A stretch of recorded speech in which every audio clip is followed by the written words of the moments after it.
Hi, my name is Mario, and I have a 2004 Honda Odyssey here. And today I'll be showing you how to fix a shifter that is stuck. And you might also find that the gas gauge and all the dashboard lights don't work, along with the speedometer and the parking lights here. And the front windows do not roll up or down, or the back windows do not roll up and down. So this is how you fix the problem. The problem is either there are 3 fuse box locations, one being under here next to the engine to the left, and you'll find all of your fuses,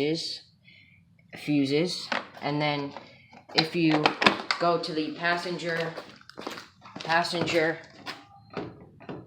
hold on, let me unlock it.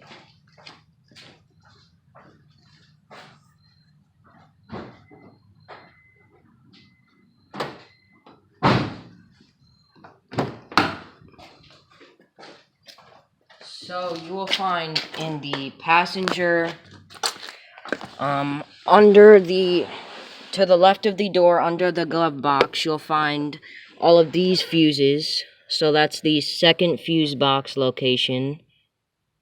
And there's the third fuse box location is over here